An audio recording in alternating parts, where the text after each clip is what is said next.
Welcome everybody to the channel learn for exam. आज की एक और नई क्लास लॉजिकल रीजनिंग के टॉप 15 क्वेश्चन की थी सीरीज।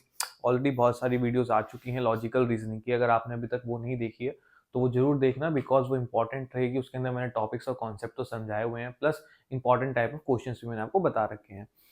प्लस इसके साथ लॉजिकल रीजनिंग तो चल ही रहा है, प्लस जनरल अवेयरनेस जो आपका एक पार्ट है सी मैट के एग्जाम का, वो भी मैंने कवर कर रखा है इसी चैनल पे, जिसके अंदर मैंने क्वेश्चन आंसर के साथ आपका चाहे पॉलिटी हो, हिस्ट्री हो, दिल्ली सल्तनत हो गया, सब ऑलरेडी सब कवर है इसी चैनल पे। वो वीडियोस ऐसी हैं कि अगर आपने एक ही वीडियो के अंदर पूरा कॉन्सेप्ट है, आपने उसकी पीडीएफ निकाली, आपने वो पढ़ ली, तो समझो आपका सी मैट में उस पूरे कॉन्सेप्ट की तैयारी हो गई, उसके बाहर आपका क्वेश्चन नहीं आएगा। ठीक है, लॉजिकल रीजनिंग का स्टार्ट करते हैं। स्टार्ट करने से पहले हमारा व्हाट्सएप नंबर है, बहुत इंपॉर्टेंट रहेगा सभी स्टूडेंट्स के लिए।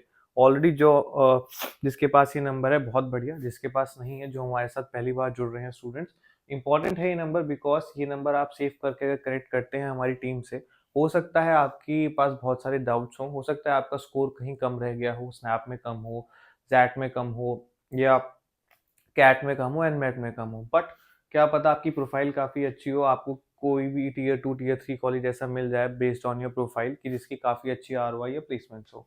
उन सब के बारे में जानकारी लेने के लिए, इन्फॉर्मेशन लेने के लिए, उनका क्या एडमिशन प्रोसीजर्स रहता है, आपकी प्रोफाइल के बेसिस पर आपको कोई कॉलेज मिल सकता है नहीं मिल सकता, आप इस नंबर पर कनेक्ट करें।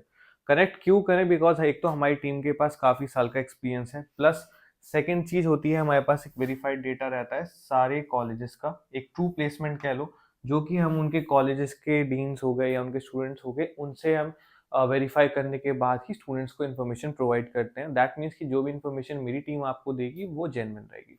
स्टार्ट करते हैं। पहला सवाल हम देखते हैं क्या कहता है। पहला सवाल है हमारा सीक्वेंस और सीरीज का। ऐसे टाइप ऑफ क्वेश्चन में आपको एक पैटर्न ढूंढना पड़ता है हर क्वेश्चन के अंदर। हर सीरीज में अगर कह रहा है क्या पैटर्न होगा कि मैं यहाँ पे क्वेश्चन मार्क को वो ले आऊं जो ये चीज जो इन ऑप्शंस में मिल जाए। एक पैटर्न देखो क्या है, फर्स्ट नंबर में पैटर्न, सेकंड नंबर में पैटर्न, थर्ड नंबर में पैटर्न। आपने अगर पैटर्न पहचान लिया तो आप क्वेश्चन मार्क आराम से कर पाओगे। देखो पैटर्न ये तो आप सॉल्व करो ही करो, प्लस जो इंपॉर्टेंट चीज है मुझे आपको बतानी है वो ये है कि जब भी आप सीक्वेंस या सीरीज का कुछ भी करते हैं सॉल्व, कोई भी क्वेश्चन आ जाता है, फर्स्ट ऑफ ऑल आपको क्या देखना है, कितने टाइप के पैटर्न हमारे पास हो सकते हैं।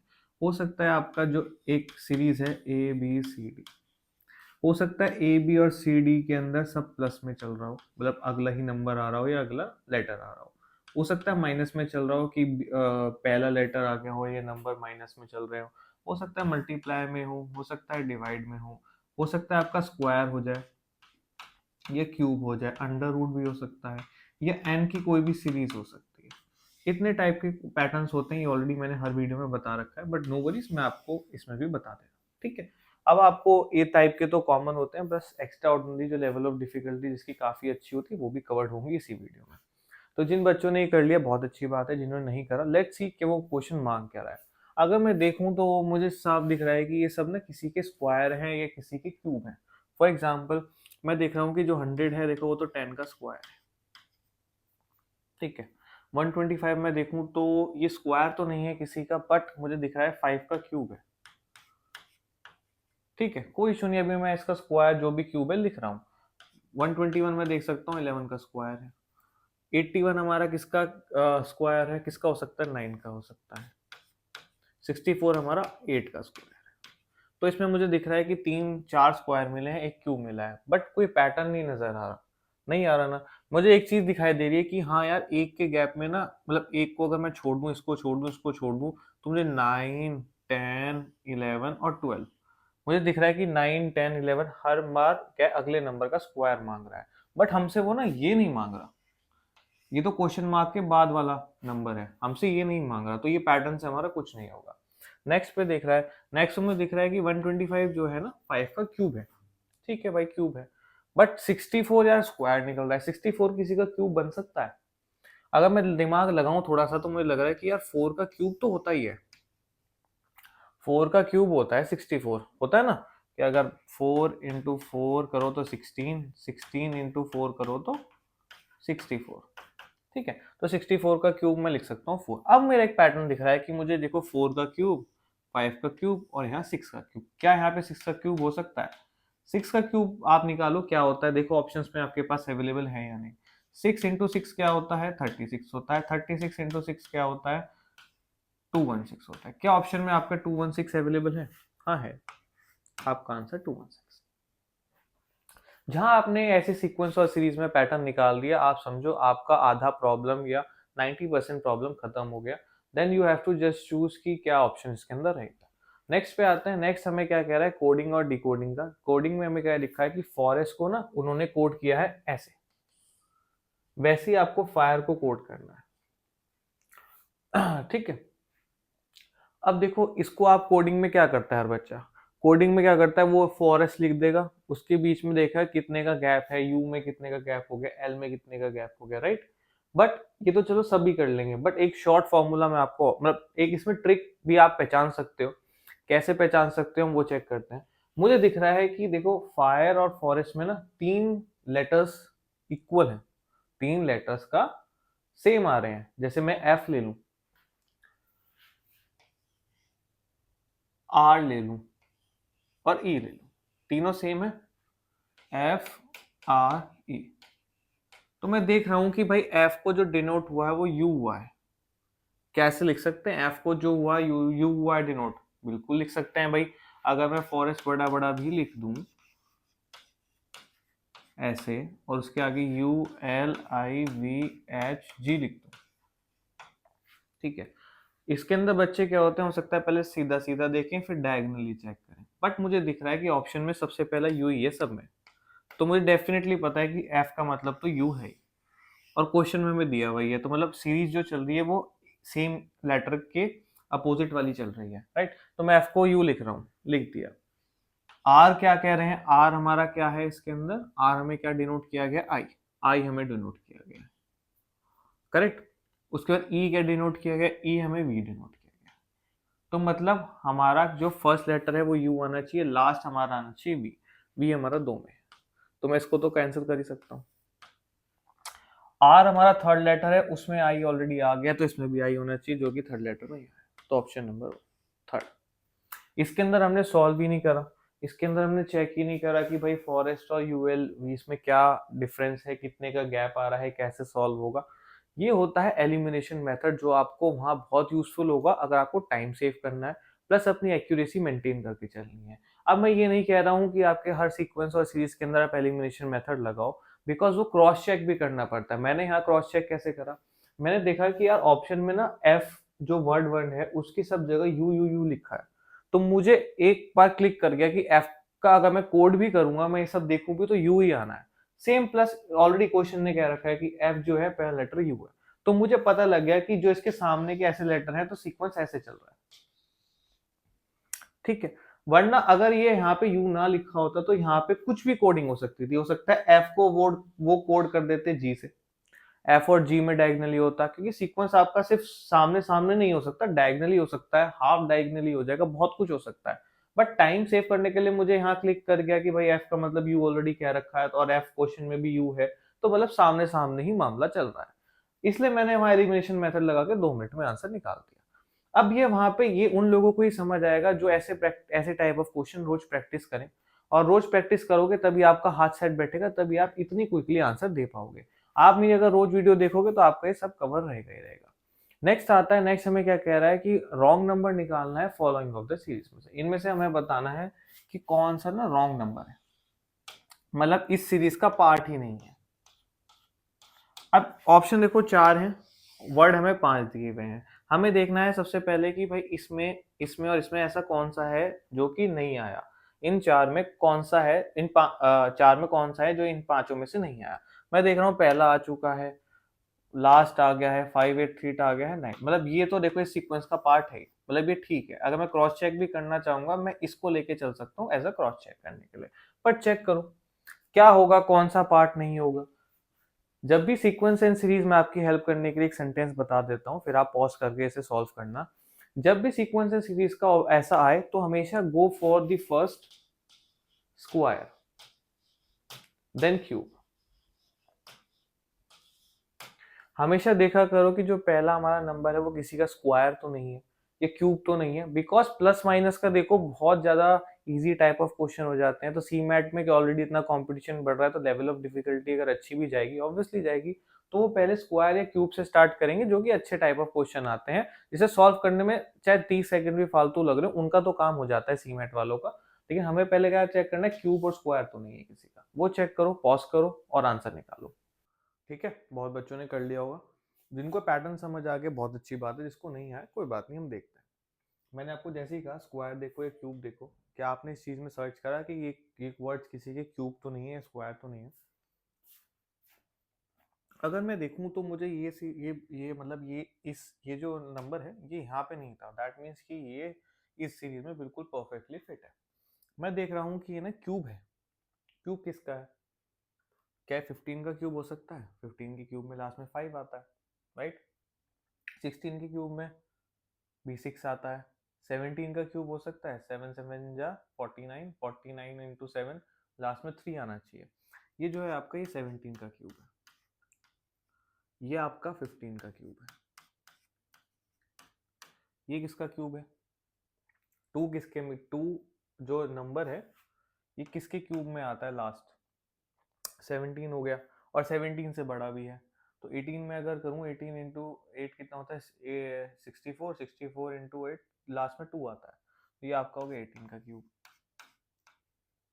1 किस में आता है लास्ट में? 1 में हमेशा 1 आना चाहिए, 19 होता है, राइट? 19 के क्यूब में लेकिन 1 नहीं आएगा, वो आएगा 1, और ये 18 से ही बड़ा है, तो ये आपका 21 का क्यूब है। अब 7 आ गया। 7 जो नंबर है लास्ट में, ये किसके क्यूब में आता है? ये अगर मैं देखूँ तो लास्ट में 3 होना चाहिए, इसलिए अगर 3 को मैं 3 बार मल्टीप्लाई करूँ तो लास्ट नंबर हमारा 7 होता है। तो और ये है 21 से बड़ा, तो ये 23 का क्यूब है। ठीक है, पता लग गया। अब लेकिन हो है तो सभी क्यूब, तो रॉन्ग क्यों है? रॉन्ग आपको दिख रहा होगा एक पैटर्न कि 15 से 17 में 2 का गैप है, 17 में 18 में सिर्फ 1 का गैप हो गया, लेकिन इसमें भी 2 का गैप चल रहा है। अगर मैं यहाँ 19 होता तो क्या सब में 2 का गैप हो जाता? बिल्कुल हो जाता। दैट मीन्स कि ये जो है डिफॉल्टर है ना? तो आंसर क्या है आपका? ऑप्शन नंबर था। क्यूब तो सभी हैं, बट सीरीज में नहीं है, वही इसके अंदर मल्टीप्लाई और प्लस दोनों आ गया, राइट? बट आपको क्यूब पहले सर्च करना पड़ता। नेक्स्ट पे आते हैं। नेक्स्ट है कि सम ऑफ द इनकम दिया हुआ है, ए एंड बी का बताया है कि मोर में है, हमें निकालना क्या है? सबसे पहले ऐसे क्वेश्चन में देखा करो कि वो मांग क्या रहा है। हो सकता है हमें सॉल्व ही ना करना पड़े, हम लाइन में ही पढ़ने के बाद एकदम ऑप्शन लगा दें, ऐसा भी पॉसिबिलिटी होता है। वो क्या कह रहा है? उसने पूछा है किसकी इनकम हाईएस्ट है। ऑप्शन क्या दिया है? A B C D, 4 option दिए हुए हैं, राइट? हमसे वो पहले मांग क्या रहा है? जो भी लाइन वो कह रहा है उसको हमेशा पॉइंट्स में उतारो। वो क्या कह रहा है? Sum of the income of A and B. पहले कह रहा है ए और बी की इनकम, ए एंड बी की income is more than that C and D together, मतलब सी एंड डी टुगेदर। ठीक है, सी और डी से ज्यादा है ए और बी की इनकम। Correct, correct. ठीक है, अब इससे हमें क्या पता लगा? इससे हमें पता लगा, अभी हम देखेंगे इससे हमें क्या पता लगा। ठीक है, वैसे मुझे तो पता लगे और मैं आपको समझा दूंगा, ऐसे तो समझ नहीं आएगा। और देखते हैं आगे पॉइंट क्या कहता है। The sum of the income of A and C. Okay, उसने कहा ए प्लस सी, ठीक है, वो इक्वल है बी और डी के। ठीक है, ए और सी की जो इनकम है वो बी और डी के इक्वल है। ठीक है, कोई इशू नहीं है। अब उसने क्या कहा? Moreover A earns half as much as the sum of the income of B and D. A जो है वो बी और डी के हाफ इनकम के हाफ कमाता है, राइट? बी और ए जो है बी और डी के हाफ इनकम कमाता है। मैं ये भी कह सकता हूँ यहाँ से कि जो बी और डी की इनकम है वो ट्वाइस है ए की इनकम से। ये बोल सकते हैं ना, ये भी बोल सकते हैं। अब हमें निकालना है हाईएस्ट कौन सा है। अब इसके अंदर हमें क्या है? अब इसके अंदर या तो हिट एंड ट्रायल मेथड लगा लो, मतलब वैल्यूज रख लो, चेक कर लो, या आप इसके अंदर थोड़ा सा लॉजिक सेंस लगाओ। मैंने आपके सामने ऑप्शंस लिख दिए, चेक करो, ऑप्शंस गो थ्रू करो, देखो क्या है। चलो, जिन बच्चों ने कर लिया बहुत बढ़िया बात है। अब इसमें क्या है, अगर आपने 1 2 3 ही देखा तो इसके अंदर आपको पता लग रहा होगा कि देखो जब a प्लस सी को b प्लस डी लिख सकते हैं, राइट, बट a की ना हमें वैल्यू पता है, a की वैल्यू क्या है, b प्लस डी का डिवाइड, करेक्ट। मैं a की वैल्यू यहाँ रख देता हूँ,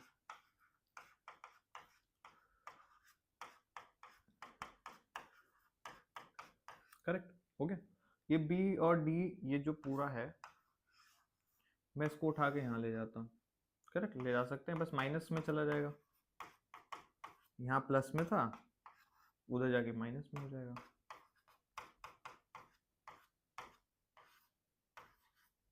अभी अंदर का साइन चेंज नहीं हुआ है, करेक्ट। अब मैं इसको थोड़ा सॉल्व करता हूँ, तो 2b plus 2d minus b minus D, minus तो b हो गया, ये प्लस माइनस में चेंज हो गया, क्योंकि आप पता ही होगा आप सबको कि प्लस माइनस क्या होता है, माइनस, राइट। अब मैं इसको सॉल्व करूँ तो मुझे दिखेगा p plus D is equals to 2 is equals to c की वैल्यू, करेक्ट। c की भी वैल्यू क्या आ गई है, b प्लस डी अपॉन 2, और a की भी वैल्यू हमें क्या दी थी, ये। तो हम यहाँ से कह सकते हैं क्या कि a is equals to c है, a is equals to c मैं कह सकता हूँ ये सॉल्व करने के बाद, बिल्कुल कह सकता हूँ।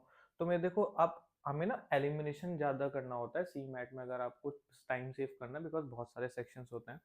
तो हमें पता है a is equals to c है, उसने हाईएस्ट मांगा, तो ए और सी तो दोनों ही हाईएस्ट नहीं हो सकते, बिकॉज ऑप्शन ही नहीं है, ऑप्शन चारों में से एक चुनना है। तो अगर मैं ए को चुनूंगा तो ऑटोमेटिकली सी को भी चुनना पड़ेगा, बिकॉज दोनों इक्वल है। तो मैं ए और सी को तो हटा सकता हूँ, एलिमिनेट कर सकता हूँ, कि अगर यहाँ पे लिखा होता ए और ए एंड सी तो मैं एक बार को कंसीडर कर सकता था, बट उसमें क्या लिखा है, ए बी सी डी लिखा है, तो मैं दोनों को हटा सकता हूँ। अब मुझे सिर्फ निकालना है या तो बी या डी में से दोनों में से एक होगा, करेक्ट। इतना मुझे पता लग गया कि ए जो है सी के इक्वल है। अब मुझे आना है पहली इक्वेशन पे। पहली इक्वेशन क्या कह रही थी कि a प्लस बी जो है वो बड़ा है c प्लस डी के। मुझे पता है c की वैल्यू a है, तो मैं यहाँ लिख सकता हूँ a प्लस बी जो है इक्वल है a प्लस डी के, करेक्ट। अगर मैं सपोज मान के चलूं, या तो आप ऐसा कर लो कि दोनों में से a हटा दो, उधर ले जाके कर लो, उधर नहीं ले जा सकते क्योंकि आप ये वाला साइन है इक्वल नहीं है, बट मैं लिख सकता हूँ subtracting A from both side, because A की वैल्यू तो सेम ही रहेगी। या समझने के लिए ऐसा कह लो कि मैं अभी फिलहाल ए को अगर 0 भी लिख दूं तो ऑटोमेटिकली क्या आएगा, बी जो होगा वो होगा डी के बड़ा। या ए की वैल्यू में 0 की जगह 100 रख दूं, 1000 रख दूं, उससे फर्क ही नहीं पड़ता, बिकॉज दोनों में ऐड हो रहा है, सेम ऐड हो रहा है। ऐड होने के बाद भी तब भी बी की वैल्यू ज्यादा ही आएगी, क्योंकि ऑटोमेटिकली साइन इधर है। तो चाहे ए 100 रख लो, चाहे 100 रख लो, चाहे 1000 रख लो, उससे फर्क नहीं पड़ने वाला, करेक्ट। तो ऑटोमेटिकली मुझे यहाँ से क्या पता लग गया, जो बी है वो बड़ा है डी के। अब जब बी बड़ा है डी के, ए इज इक्वल्स टू है सी, ए इज इक्वल्स टू सी, और बी जो बड़ा है डी के, तो ऑब्वियसली डी तो नहीं हो सकता अब, क्योंकि बी ऑटोमेटिकली बड़ा है। ए सी हमने ऑलरेडी एलिमिनेट कर रखे थे, तो मैं डी भी एलिमिनेट कर दूंगा। ऑप्शन क्या आएगा, बी आंसर होगा। ऐसे एलआर हो चाहे क्वांट्स हो, चाहे आपका जनरल नॉलेज में तो नहीं कर सकते आप, क्वांट्स हो या एलआर हो, उसके अंदर एलिमिनेशन पे आप खेलोगे तो आपका देखो टाइम सेव होगा, प्लस आपको ऑप्शन में से भी आपके आंसर निकल सकते हैं, बट आपको पहले ऑप्शन देखना है, क्वेश्चन क्या मांग रहा है वो चेकआउट करना है। ठीक है, नेक्स्ट क्वेश्चन पे आ जाओ। देखो नेक्स्ट क्वेश्चन हमें क्या कह रहा है। नेक्स्ट कह रहा है कि जो एनएफ है वो एक्सेस से ना किसी तरह से रिलेट है। सफिशिएंसी कैसे रिलेट होगी, मुझे लग रहा है कि देखो एनएफ और एक्सेस ना अपोजिट वर्ड्स है, राइट। अगर एनएफ है कि ठीक है, या एनएफ एक्सेस अपोजिट है या सिमिलर है, सिनोनिम्स हैं या एंटोनियम्स हैं, बताओ। एनएफ और एक्सेस सिनोनिम्स हैं, एंटोनियम्स हैं, क्या है?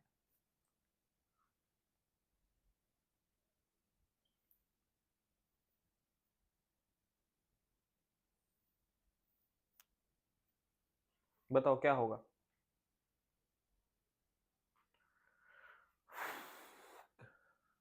पॉज कर लो, सॉल्व करो, ठीक है।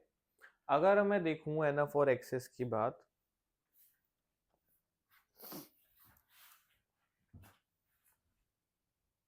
ठीक है। तो एनफ जो होता है, एनफ का मतलब होता है कि मेरे पास ना जितनी जरूरत है होनी चाहिए उतनी मेरे पास अमाउंट है। जिसे कहते हैं I have enough amount. Enough amount का मतलब है जितनी जरूरत है उतनी मेरे, जितनी होनी चाहिए जरूरत, मेरे पास ऑलरेडी उतना अमाउंट है। एक्सेस का मतलब होता है कि आपके पास बहुत ज्यादा ही अमाउंट है जो कि जरूरत भी नहीं है बट आपके पास एक्सेस में चल रहा है। वैसी सफिशियंसी है, मतलब ये अपोजिट हो गया, राइट। वैसे ही आपको इसका अपोजिट चेक करना है। सफिशिएंसी का अपोजिट क्या होगा? सफिशिएंट अमाउंट, सफिशिएंट का मतलब भी एनफ होता है। सफिशिएंट का मतलब भी एनफ होता है कि सफिशिएंट अमाउंट है मेरे पास, जितने मुझे जरूरत है मेरे पास उतना अमाउंट है, मैं जी सकता हूँ, रह सकता हूँ, ऐसा कह सकते हो। सफिशिएंट का अगर मैं देखूँ तो देखो सरप्लस एक्सेस में चला गया ना, तो आपका ऑप्शन नंबर ये। कॉम्पिटेंसी नहीं हो सकता, इंपोर्ट तो इंपोर्ट एक्सपोर्ट तो छोड़ दो, एडुकेसी भी नहीं हो सकता, तो आपका ऑप्शन आएगा ऑप्शन नंबर बी। ठीक है। एलआर क्या होता है? एलआर ना कॉम्बिनेशन होता है आपके क्वांट्स का, वर्बल का, दोनों चीजें आती हैं। ठीक है, वो भी आपको पढ़ना इंपॉर्टेंट है। नेक्स्ट पे आते हैं। नेक्स्ट है कि सर्टेन कोड दिया है सिक्किम का देश, वैसे हमें निकालना है फीवर का कोड। ठीक है, अब आप ये निकालो, चेक करो क्या इसमें कोई ट्रिक लग रही है। मैंने आपको सबसे पहले यही बताया हर क्वेश्चन में कि आपको पहले चेक करना है मांग क्या रहा है।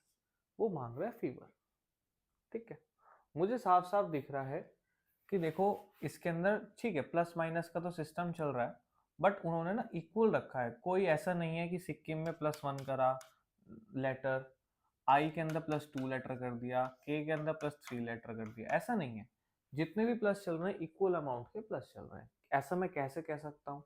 मुझे दिख रहा है कि भाई सिक्किम में 2 आई आते हैं, वैसे ही ऑलरेडी 2 जे उनको कोड किया हुआ है, सेम 2 के आ रहे हैं तो 2 एल कोड कर रखा है। दैट मीन्स कि फीवर में अगर 2 ई आ रहे हैं तो यहाँ दोनों सेम इक्वल लेटर होंगे, इक्वल लेटर। ठीक है। एलिमिनेशन मैंने आपको यही कहा है, जितना एलिमिनेशन रख सके बहुत अच्छा, बिकॉज टाइम सेव करना है। अब मुझे दिख रहा है ई ना, देखो 2 इक्वल कहाँ पे आ रहे हैं, या तो फर्स्ट ऑप्शन में एफ दोनों इक्वल आ रहा है, या आपके थर्ड में। सेकंड और फोर्थ तो मैंने ऑलरेडी एलिमिनेट कर दिया। पहला लेटर जी है ही दोनों में, बहुत बढ़िया। हमें लास्ट लेटर निकालना है। लास्ट लेटर क्या है? R, right. अब हम देखेंगे क्या कोडिंग है क्या कोडिंग नहीं है। ठीक है, अब मुझे दिख रहा है कि भाई देखो एस के बाद तो टी आता है, एम के बाद एन आता है, मीन्स की +1 की सीरीज चल रही है। वैसे आर के बाद क्या आएगा? ऐसा आना चाहिए, तो ऑप्शन नंबर 1 करेक्ट। इतनी सी बात है, ना सॉल्व करने की दिक्कत ना कुछ की। जिसका एलआर कमजोर भी है या उसको इतना कॉन्फिडेंस नहीं है एलआर को लेके, बट उसको एलिमिनेशन लगाना आता है, वो थोड़ा क्लेवर है इस चीज को लेके, तो you can easily solve this LR section. There is no any, कोई दिक्कत नहीं है, कुछ नहीं है। लेवल ऑफ डिफिकल्टी आपके देखो क्वेश्चन की मैं ऑलरेडी इन वीडियोस के अंदर बढ़ाता रहूंगा। आप जैसे ही नए नए क्वेश्चंस पे आओगे, आप जैसे क्वेश्चन नंबर 6 चल रहा है, राइट, क्वेश्चन नंबर 15 तक आते तक तो आपको लगेगा कि हाँ मेरी लेवल ऑफ डिफिकल्टी जो क्वेश्चंस मैं करा रहा था वो ऑलरेडी बढ़ चुकी है। नेक्स्ट आते हैं। नेक्स्ट आता है कि भाई देखो सीरीज का एक और नया सवाल, अब आप करो कैसा आएगा इसका आंसर, चेक करो क्या आएगा क्या नहीं आएगा। अब दिमाग लगाओ, लेटर में भी नंबर में भी, इसमें भी लगाओ, इसमें भी लगाओ, इसमें भी लगाओ, इसमें भी लगाओ। लेटर का तो देखो हमें पॉज कर लो, पॉज करके आप सॉल्व करने की कोशिश करो, वरना देखो कर लिया वो, पॉज कर लिया, दैट्स ग्रेट, आपने कर भी लिया सॉल्व, बहुत बढ़िया। ठीक है, नहीं भी करा तो कोई बात नहीं। इसके अंदर क्या करना है? मुझे दिख रहा है कि देखो ए बी सी डी है, अगला ई आना है, तो ई मुझे साफ साफ दिख रहा है यहाँ पे, मैं इन दोनों को कैंसिल आउट कर सकता हूँ। अब मुझे या तो 65 चाहिए या 56 चाहिए, वो चेकआउट करो क्या है। आपके सामने नंबर लिखे हैं 12, 23, 34, 45। अगर मैं देखूं तो इसके बीच में कितने का गैप है? 11 का गैप है। इसके बीच में कितने का गैप है? 11 का गैप है। इसके बीच में कितने का? 11 का गैप। अगला भी 11 आएगा, 11 प्लस कर दो, 656, आंसर 56 वाला हो गया। ठीक है, होता पैटर्न यही है। हो सकता है एग्जाम में आपको यहाँ पे स्क्वायर लिख दे, मैंने आपको वही कहा स्क्वायर वो देगा ही देगा स्क्वायर, क्योंकि उसमें थोड़ा टाइम ज्यादा लगता है। हो सकता है आपको क्या कह देता है ए 49, ठीक, उसके बाद लिख दिया बी 64, सी 81, डी 100। अब इसमें क्या फर्क है? आपको सबके अगर स्क्वायर दिख रहे हैं तो बहुत बढ़िया, तो आंसर आपको पता ही लगाओगे। पैटर्न आपने चेक कर लिया तो आपका आंसर बहुत अच्छा। नेक्स्ट पे देखते हैं वो क्या कह रहे हैं, ऑड वन निकालना है। चेक करो इनमें से ऑड क्या है, पॉज करके सॉल्व करो। जिन्होंने कर लिया बहुत बढ़िया। मैंने आपको वही कहा है, स्क्वायर और क्यूब पे पहले देखा करो। मुझे दिख रहा है कि 131 जो है ना वो 11 का क्यूब है। 729 ना, 9 इंटू 9 इंटू 9 का क्यूब है। ये किसका है बताओ? ये किसी का क्यूब है क्या? अब क्यूब देखो सबके याद करना बहुत मुश्किल है। आप हमेशा लास्ट का पहले नंबर चेक करा करो। लास्ट का नंबर हमने देखा है 6 है, ठीक है। और आपको पता है कि जी 20 का क्यूब क्या होता है? 4000। तो मतलब 20 के क्यूब से तो कम है। डेफिनेटली पता लग गया, पता लग गया। 15 का क्यूब आपको पता है तो बहुत बढ़िया, वरना मैं आपको यहाँ बता रहा हूँ, वहां काम आएगा आपके। 15 इंटू 15 कितने होते हैं आपके? होते हैं 5, 225, राइट। तो 225 को 15 में और मल्टीप्लाई कर दो।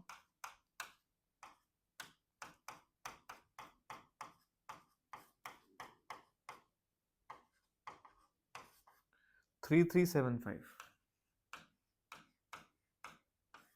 3375 ही होता है ना। 5 5 जो 25, 5 2 जो 10 और 20, 5 2 11, 5 5 2 5, 7 3 3 3 7 5, ठीक है। 3 3 7 5 होते हैं हमारा ये।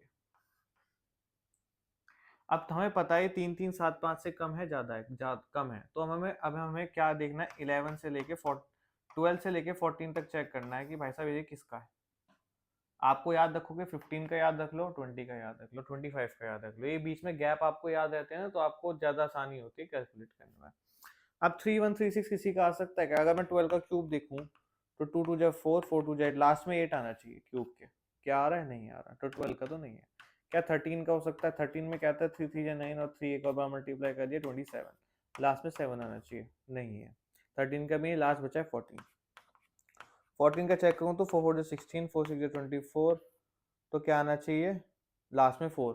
मतलब ये किसी का क्यूब नहीं है, ये किसी का क्यूब नहीं है। तो ऑड आपका सी। बस चेक करने की जरूरत ही नहीं है। 6 8 5 9 को भी करने का मन हो तो कर लो, कोई दिक्कत नहीं है, बट करने की भी जरूरत नहीं है, ठीक है। आपका ऑप्शन नंबर सी आंसर, और क्यूब आपका वो डी निकलेगा ही निकलेगा, ठीक है। ये था आपका क्वेश्चन नंबर 8। 9th पे और 9 का कह रहा है राम जी ने किसी को इंट्रोड्यूस किया है रोहित को। लेट्स सी, चेक करते हैं। पॉज कर लो, सॉल्व कर लो, ठीक है। अब ये हो गए राम जी, हो गए भाई आपके,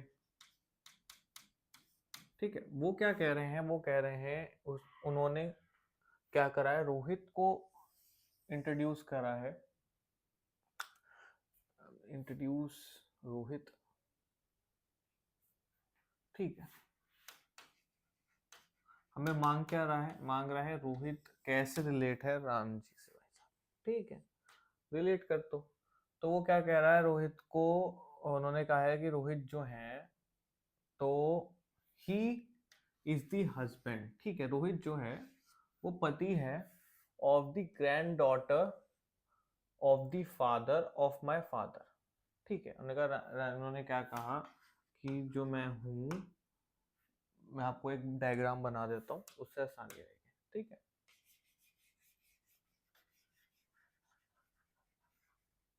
ठीक है, हम बनाते हैं डायग्राम। रोहित को इंट्रोड्यूस करा हुआ है, he is the husband, Rohit जो है हस्बैंड है ऑफ द ग्रैंड डॉटर, ठीक है, grand daughter of the father of my father. जो राम जी के पिताजी हैं, इनके भी जो पिताजी हैं, इनकी जो ग्रैंड डॉटर है, मतलब राम जी की जो दादाजी की भाई ग्रैंड डॉटर है, वो कौन हुई? राम जी की बहन हो गई भाई, करेक्ट। तो कौन है? जो बहन है इनका पति है, पति कौन? रोहित। सिंपल सी बात है, रोहित जो है पति। तो राम जी का क्या हुआ? अगर कोई भाई है, उसकी बहन जो है, उसका पति क्या कहलाया जाएगा? क्या वो ब्रदर इन लॉ होगा, फादर इन लॉ होगा, ब्रदर होगा, फादर होगा? फादर तो नहीं होगा ना, फादर इन लॉ, वो तो ससुर होता है। क्या ब्रदर हो सकता है?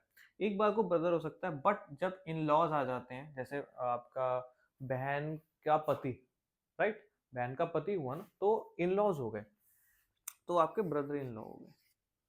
ब्रदर होता है कि भाई राम जी के भाई एक तो बहन है ही, एक भाई और है, बट अभी बहन के पति की बात की गई है, that is brother in law, correct. Option number आपका क्वेश्चन नंबर 9 सॉल्व। 10 पे आ जाओ। 10 हमें क्या कहता है? 10 हमें कहता है कि भाई 482 जैसे रिलेट है एक दूसरे से, ये सेट रिलेट है, वैसे ही मुझे बताओ कौन सा ऐसा सेट है जो इनका रिलेशन मैच कर जाए। चेक करो, क्या कोई मल्टीप्लाई है, कोई कुछ है। मुझे दिख रहा है कि भाई 4 जो है, 4 का ये 2 है, ये 3 है, तो मल्टीप्लिकेशन में दिखाई दे रहा है। तो आपको कुछ दिखाई दे रहा है 2 का, 3 का? मुझे ऐसा भी कोई रिलेशन नहीं दिखाई दे रहा है ना। आप करो, सॉल्व करो पॉज करके, क्या होगा इसका आंसर। ठीक है, हुआ। अब मुझे दिख रहा है कि भाई देखो 4 और 8 के बीच, और या 8 से 12 के बीच में कितने गैप है, 4 का गैप है। ये है अर्थमेटिक प्रोग्रेशन, जिसे हम एपी कहते हैं। जिन बच्चों ने क्वांट्स पढ़ा होगा उन्हें पता होगा एपी क्या होता है। वैसे आप देखो इक्वल गैप किस में है, मैं देख रहा हूँ 7 और 21 और 27 में, देखो इक्वल गैप तो नहीं है। 9, 5, 21 में कितने गैप है, 6 का गैप है। 5, 10, 15 में कितने का गैप है, 5, 10 में 5 का गैप है, इसमें 15 का गैप है। नहीं हो सकता। 10 से 4 4, और 4 से 6 2, नहीं किसी नहीं हो सकता। तो ऑप्शन आपका आएगा बी। ऑप्शन क्या है, बी। इक्वल गैप है, ऑटोमेटिक प्रोग्रेशन चल रहा है, तो कोई दिक्कत ही नहीं। नेक्स्ट पे आ जाओ। नेक्स्ट आओ, कंप्लीट द फॉलोइंग सीरीज। ये सीरीज आपको कंप्लीट करनी है। चेक करो ये सीरीज कैसे होगी और क्या मांग रहा है सीरीज में। इसके अंदर कुछ दिख रहा है आपको, लगता हो लगा हुआ कोई अर्थमेटिक प्रोग्रेशन है, क्या है? भाई 6 और 12 में 6 का गैप होता है, 12 में 8 का गैप होता है, यहाँ 5 का गैप हो गया, तो ये तो अर्थमेटिक प्रोग्रेशन तो नहीं हुआ, राइट? इक्वल गैप ही नहीं है। चेक करो क्या हो सकता है पॉज करके, लेकिन मल्टीप्लीकेशन लग रहा है। क्या मल्टीप्लीकेशन लग रहा है भाई? देखो ये तो 4 इंटू 2, 56 क्या होता है, 7,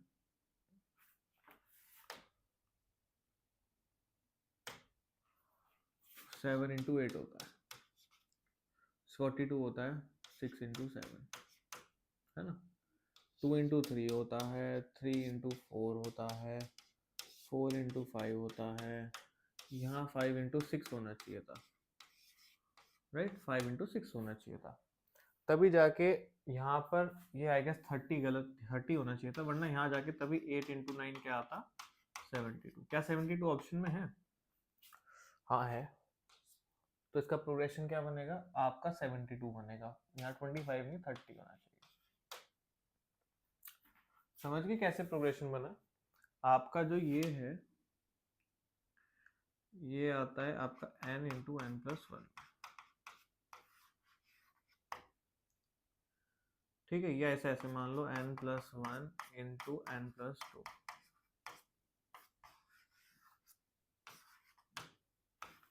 ये आपकी सीरीज और पैटर्न चल रहा है।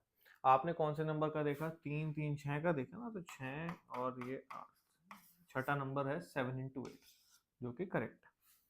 तो आपका समझ गया आप किसी कैसा पैटर्न चल रहा है, ऑप्शन भी आपके सामने है। नेक्स्ट पे आते हैं। नेक्स्ट हमें क्या कह रहा है कि ऑड वन निकालना है।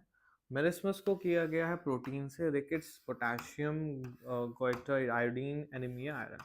वो आई गेस ये पूछना चाह रहा है क्या प्रोटीन की कमी से आपका मेरिस्मस होता है, क्या पोटेशियम की कमी से ही रिकेट्स होता है, आयोडीन की कमी से गोइटर होता है, आयरन की कमी से एनीमिया होता है, वो पूछ रहा है। अभी मैं ऑड बताओ, तो इसका ऑड क्या होगा कि ऐसा कौन सा इसके अंदर एलिमेंट ऐसा नहीं है कि इसकी कमी से ये होता है, कोई और चीज होनी चाहिए। चेक करके बताओ।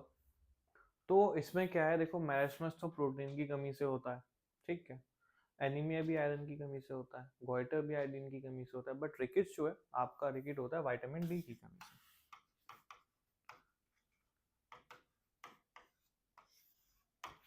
ठीक है, तो ऑप्शन नंबर हमारा बी करेक्ट, जो कि ऑड था। आपको ये पता होना चाहिए, ये आपको क्या मैं बता देता हूँ, ये भी आप कर लेना as a point of view. L R, L R में आपको एक तो डिसीजेस और किसकी कमी से होते हैं, डिसीज और उनकी कमी। ओके, सेकंड आपको क्या करना है, जो करना ही करना है, ठीक है, कंट्री कैपिटल। तीसरा कंट्री करेंसी। Fourth एंटोनियम्स synonyms. ठीक है, एंटोनियम सिनोनियम हो गए, कंट्री की कैपिटल हो गई, करेंसी हो गई, डिसीज की वजह से कौन सी कमी होती है ये भी हो गया आपका। फिर आ गया, बहुत इंपॉर्टेंट है, मेजरमेंट डिवाइस।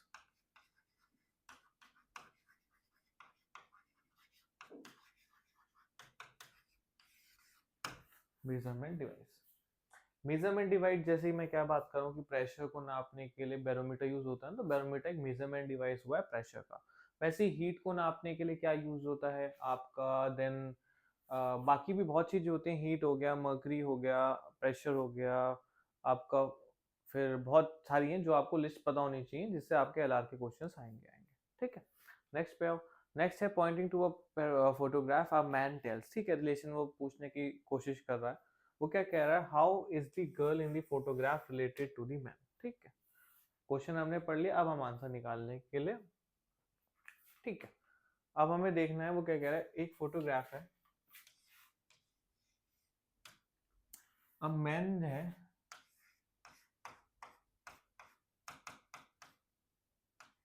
मैन है, ठीक है, मैन ने कहा कि उसने अपने फ्रेंड को बताया कि जो ये है ना, ये फोटोग्राफ, शी, ये जो है डॉटर है ऑफ द ओनली सन। ठीक है, डॉटर है of the only son of my father's wife. ठीक है, उसने क्या कहा मैन ने, ये अगर मैन है, इसके जो फादर हैं, उनकी जो वाइफ है,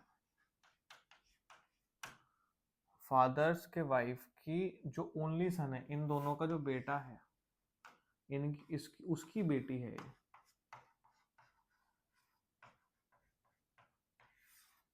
इसका मतलब क्या है, अगर ये जो मैन है, वो क्या कह रहा है, मेरे फादर की वाइफ, फादर की वाइफ कौन होती है, मम्मी, तो फादर और वाइफ मतलब फादर और मदर का इकलौता बेटा, इकलौता बेटा कौन होगा, वो ऑलरेडी मैन ही होगा।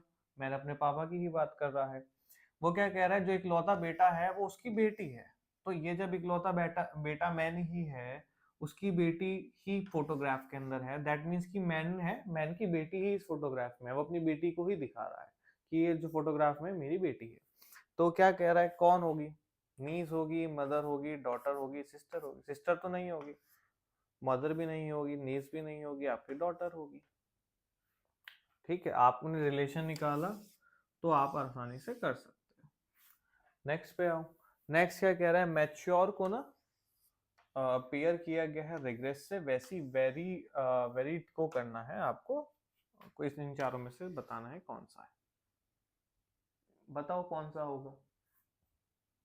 ठीक है, तो आपका जो मैच्योर है, मैच्योर है और रिग्रेस में हम समझ सकते हैं ये अपोजिट लेटर्स हैं, एंटोनियम्स हैं। कैसे, आपका जो मैच्योर होता है, मैच्योर तो सबको मीनिंग पता है, रिग्रेस जो होता है, regress is can be immature. इसको अगर आसान भाषा में कहूँ तो इमैच्योर आप बोल सकते हो।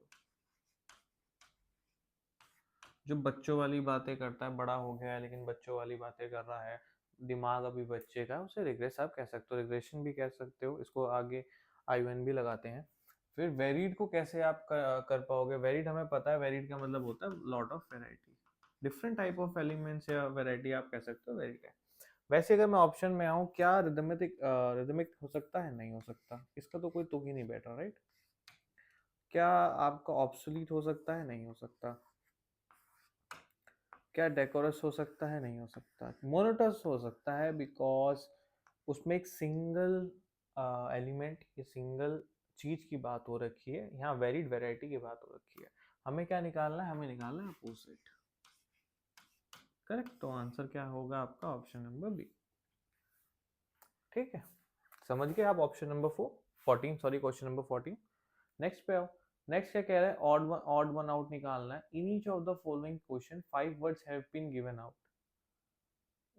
In each of the 5 words have been given out, of which 3 are alike in some manner and fourth one is different। ठीक है, अब इनमें से 3 सेम है और चौथा गलत है, वही ऑड वन आउट निकालना है। एक्सपेरिमेंट, एजम्पशन, ऑब्जर्वेशन, हाइपोथेसिस, वो चेक करो।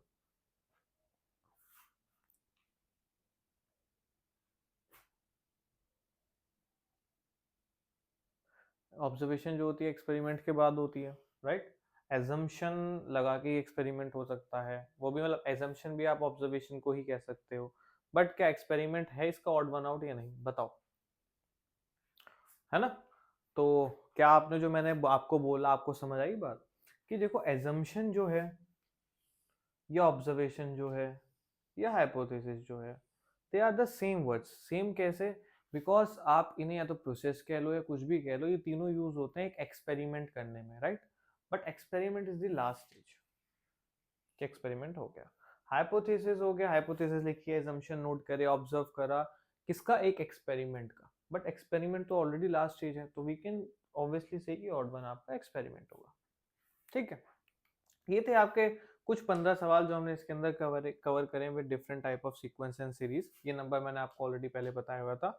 जिसको अभी तक नहीं समझ आया तो इसमें आपके सारे डाउट सॉल्व होंगे, चाहे आपके सी मैट के हों, चाहे आपके करियर से लेन देन हो, चाहे आपके किसी कॉलेज के बारे में जानना हो, आपकी प्रोफाइल चेकअप करनी हो, सब आप इस नंबर पे करो। मेरी टीम आपको विद द वेरीफाइड डेटा आपको सारे आंसर्स देगी। That is free of cost, there are no hidden charges as well. ठीक है, ये हमारा व्हाट्सएप चैनल है, स्कैन करो। स्कैन करने के बाद इस पर गुरप्रीत सर बहुत इंपॉर्टेंट अपडेट्स देते हैं, लाइक एनमेट हो गया, सीमेट हो गया, किसी भी एग्जाम के लाइव तो करते ही हैं, बट इसके अंदर अपडेट्स पहले आ जाते हैं। प्लस इंपॉर्टेंट टॉपिक्स हम क्वेश्चन बेस्ड बच्चों को पढ़ाते हैं, तो वो भी इसके अंदर कवर होता है। जस्ट आप ज्वाइन करना मत भूलना। वीडियो अच्छी लगी हो तो लाइक करना, लाइक करोगे इससे हमें पता लगेगा कि कंटेंट हमारा अच्छा लग रहा है, आपको अच्छा लग रहा है पढ़ने में। प्लस सब्सक्राइब करके रखोगे तो आपको ऐसी इन्फॉर्मेटिव वीडियोस जो रोज आएगी। आपकी तैयारी अच्छी होगी तो आपको एकदम पता लग जाएगा कि वीडियो आ गई है। ठीक है, अच्छी लगी हो वीडियो तो लाइक करिएगा। Thank you.